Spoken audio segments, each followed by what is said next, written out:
Hola, en este vídeo voy a hablar de la musculatura del abdomen. El esqueleto de la parte abdominal sería solo la columna vertebral. En la parte dorsal, pues la columna en su parte lumbar. Bueno, pues tenemos que diferenciar dentro de la musculatura del abdomen lo que sería el techo, que es el diafragma, que sería el principal músculo respirador. También lo podríamos considerar un músculo torácico, ya que, bueno, pues forma el suelo del tórax. Después tendríamos también la parte de la pared posterior del abdomen, que no es la espalda, sino que tenemos esa zona que es una situación más ventral.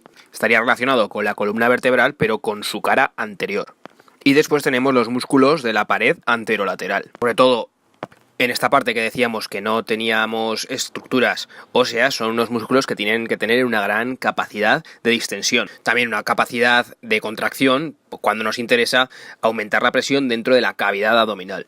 Y bueno, vamos a estudiarlos y vamos a comenzar por la pared posterior del abdomen, que la forman tres músculos importantes. Uno es el psoas, otro es el ilíaco y otro es el cuadrado lumbar. El psoas y el ilíaco están muy relacionados y en determinadas zonas se unen formando un solo músculo, y por eso en algunos sitios lo podemos encontrar como músculo psoas ilíaco o iliopsoas.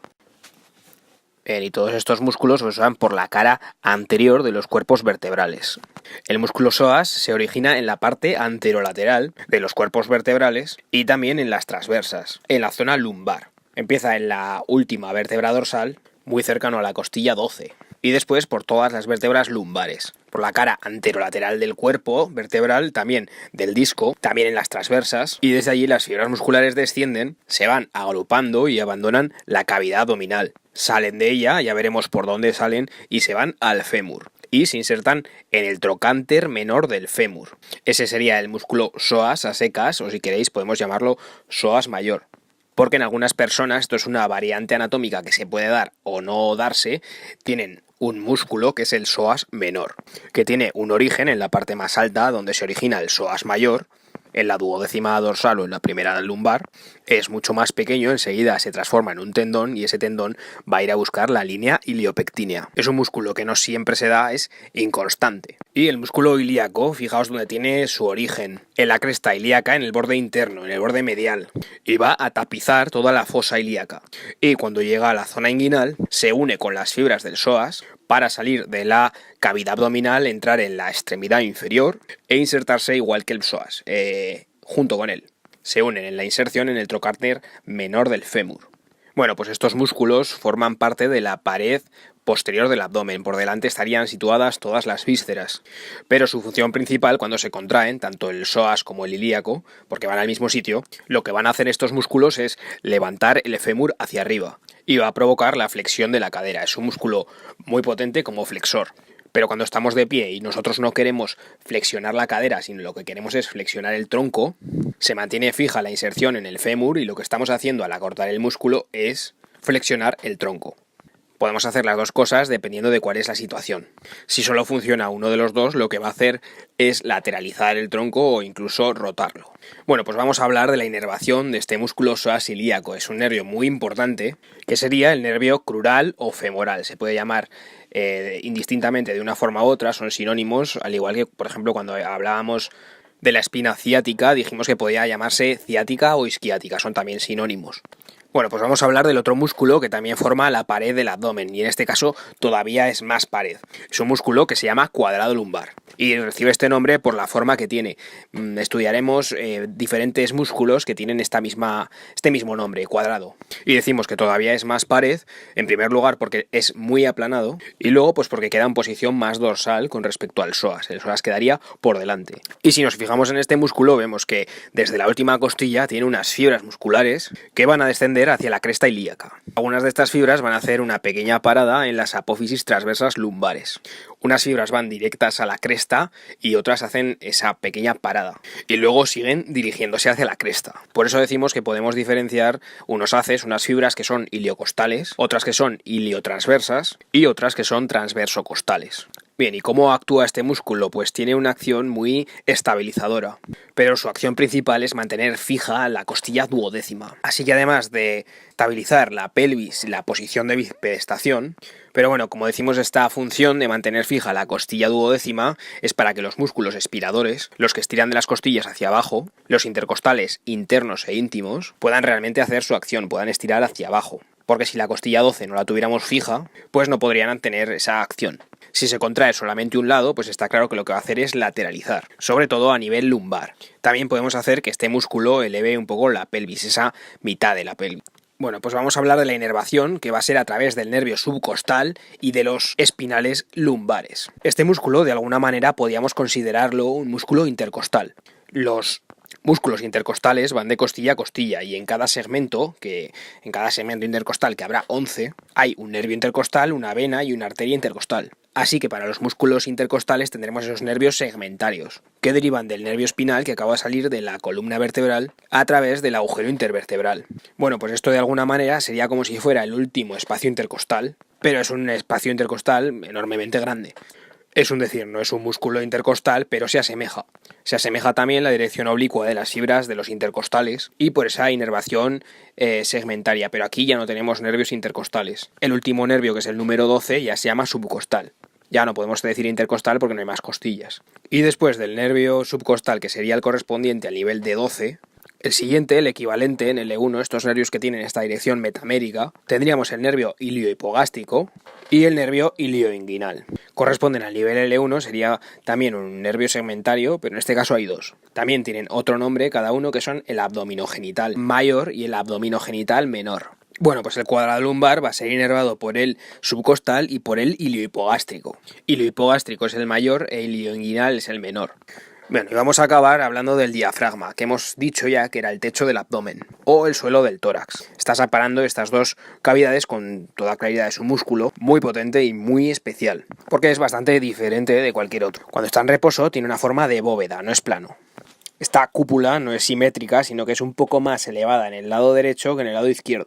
Y es porque las vísceras de ese lado derecho son más grandes, en concreto el hígado, y hace que esa cúpula se tenga que elevar un poco más. Es una musculatura que cuando se contrae lo que hace es que esa cúpula se aplana. No se llega a aplanar del todo, pero desciende. Y lo que va a hacer al aplanarse es aumentar el tamaño de la cavidad torácica y disminuir el tamaño de la cavidad abdominal. Así que disminuirá la presión dentro del tórax, por lo tanto va a hinchar los pulmones, vamos a inspirar. Sin embargo, la presión dentro de la cavidad abdominal lo que va a hacer es aumentar. Por lo tanto, pues va a tener también un uso a la hora de defecar o a la hora de la micción. Bien, vamos a fijarnos ahora en el origen de este músculo. Es un origen muy extraño que rodea todo. Desde sifoides da toda la vuelta hasta sifoides. Y las fibras musculares, en vez de dirigirse a ningún hueso, que es lo normal que las inserciones sean óseas o en un tendón, pues no, estas fibras musculares lo que hacen es dirigirse hacia el centro. Y ahí forman una zona tendinosa que se llama centro frénico o centro tendinoso. Bueno, y ya hablamos de lo que era la abertura inferior del tórax, pues todo el contorno de la abertura inferior es el origen del diafragma.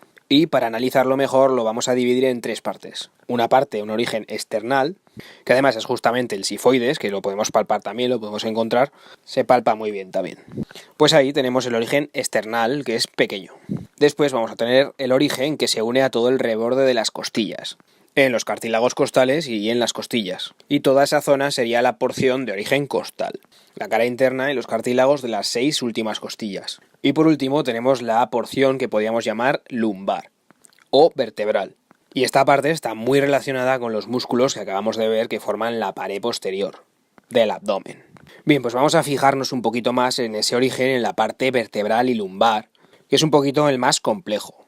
En este origen, el diafragma forma una especie de haces tubulares más o menos verticales que se apoyan en la parte anterior de los cuerpos vertebrales de la primera, segunda y tercera lumbar, que los tendríamos aquí. Esta sería la cara anterior de los cuerpos vertebrales. Se llaman pilares, el pilar derecho y el pilar izquierdo. El pilar derecho es un poco más ancho y más largo, y desciende más, llega hasta la tercera lumbar, y en ocasiones hasta la cuarta. El pilar izquierdo no tanto, se suele quedar en la segunda lumbar. Entre un pilar y el otro tenemos una zona de unión, que se va a llamar ligamento arqueado medio, que es como un arco que une los dos pilares y que está en la línea media. Y veremos que justamente ahí, bajo ese ligamento arqueado medio que une los dos pilares, vamos a tener un pequeño orificio por el que la aorta pasa del tórax al abdomen.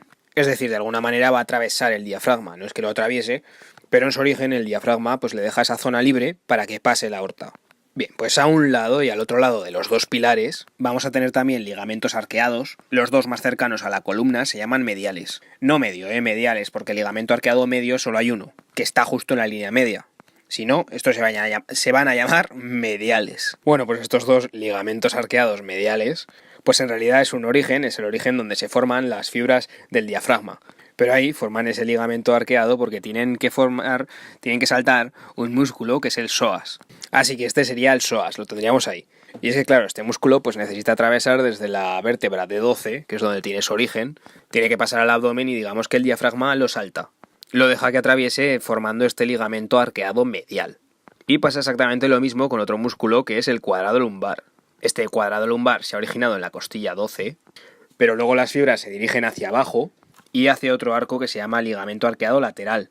Así que tendríamos los ligamentos arqueados medio, los dos mediales, y los laterales serían 1, 2 y 2. Bien, pues no solamente estas estructuras, la aorta y el psoas, van a tener que pasar del tórax al abdomen. No solamente estas estructuras van a tener que atravesar de alguna manera el diafragma. O al revés, desde el abdomen hasta el tórax. Hay más cosas, son vasos y nervios que tienen que hacer ese recorrido. Así que tenemos una serie de orificios, algunos más importantes y otros pues un poco menos. Y serían el aórtico, el esofágico y el de la vena cava inferior, que podemos llamar foramen, hiato, como queramos. Y uno de ellos ya lo hemos comentado, que era el hiato aórtico, que sería el de posición más posterior. Aquí estaríamos viendo una visión desde abajo y esto sería columna, así que sería la parte más posterior. Los demás estarían más ventrales y también más altos por esa forma de cúpula que tiene el diafragma. También nos pasa por ahí el conducto torácico, que es un conducto relacionado con el sistema linfático. Y a veces que no siempre pasa la vena ácigos. Esta también es una variante anatómica que en algunas personas pasa por aquí y en otras pues pasa por otros sitios. Luego tenemos el hiato esofágico, que tiene una forma más ovalada, menos redonda, y está situado más anteriormente y más arriba. El hiato esofágico también está situado un poco más hacia la izquierda que el aórtico, pero está en el espesor del pilar derecho, que como habíamos dicho es más grande que el izquierdo, que cuando se dirige hacia arriba hace una especie de bucle. Al dirigirse hacia arriba y hacia adelante, forma ese bucle que forma como una especie de esfínter y fibras musculares. Y pueden actuar sobre ese hiato haciendo que esté más relajado o más contraído. No solamente el esófago va a pasar por aquí, también van a pasar algunas ramas arteriales, de arterias gástricas, esofágicas, y también van a pasar nervios vagos. Y luego tenemos también este otro orificio de aquí arriba, que es el agujero de la vena cava inferior. Este se localiza más anterior, más alto, es el más alto de los tres, y además está ladeado hacia el lado derecho. Y por supuesto va a ser atravesado por la vena cava inferior, acompañado de otros elementos que vamos a destacar, entre ellos el nervio frénico derecho. El hiato aórtico y el esofágico son musculares. Sin embargo, el hiato de la vena cava inferior no es muscular, porque la pared de la vena estaría adherida a lo que es el propio orificio, de manera que cuando se contrae el diafragma, ese agujero se hace un poquito más grande, y eso favorece el retorno venoso. Bien, y vamos a hablar de la inervación del diafragma, que serían principalmente los nervios frénicos, que hay un nervio frénico derecho y un nervio frénico izquierdo. Los dos se originan en el plexo cervical y los estudiaremos pues más adelante. Bien, pues ya nos hemos nombrado un poco cuáles eran los tres orificios que tiene el diafragma. Estos serían los principales: el hiato aórtico, el hiato esofágico y el agujero de la vena cava inferior. El hiato aórtico y el esofágico hemos dicho que son orificios musculares, están formados por músculo. De hecho, alrededor del esófago las fibras son un poco circulares y casi se forma un esfínter. Sin embargo, el agujero de la vena cava inferior, además de que está situado mucho más alto, y está en el espesor del centro frénico, en el centro tendinoso. Y ahí ya pues no son fibras musculares. Y ahí se dirigen todas las fibras hacia el centro frénico, en esta que dicen que tiene una forma como de trébol. Y por ahí, por ese foramen de la vena cava, le acompaña también el nervio frénico derecho. De estos forámenes también hay otros pequeños orificios. Algunos agujeros que son atravesados por venas, por arterias o por nervios más pequeños. Y hay algunos de estos que sí que tienen importancia clínica, que son los que se producen entre el origen esternal y el costal. Y entre el origen costal y el origen lumbar pasa lo mismo, hay unos pequeños orificios, el lumbocostal. Y aquí lo que pasa es que se pueden producir hernias diafragmáticas. Parte del contenido abdominal puede salir a través de uno de estos agujeros e ir al tórax. Normalmente la presión dentro del abdomen es mayor y cuando hay un agujero que es débil o se hace más grande, pues puede suceder esto: una víscera puede desplazarse y acabar en el tórax. Y es en estos orificios de Morgani, la hernia de Morgani, o la hernia de Bogdalek, en estos orificios de Bogdalek. Las de Morgani serían las que están en la zona esternal y las de Bogdalek las que están en una zona posterior, una zona más dorsal. Una de estas hernias pueden ser congénitas, puede haber alguna malformación que haga que estos hiatos sean más débiles o sean más grandes y puede llegar a ser muy grave. Hay algunas hernias también que son adquiridas, no son congénitas, y hay una que es muy frecuente, que es la hernia de hiato. Y lo que sucede es que parte del estómago hernia, se introduce en el tórax y produce mucha sintomatología de ardor de estómago. Normalmente las vísceras que se van a herniar son vísceras muy móviles, como las asas intestinales, en este caso pues va a ser el estómago. Y con esto hemos acabado todo el diafragma y continuaremos con la pared anterolateral.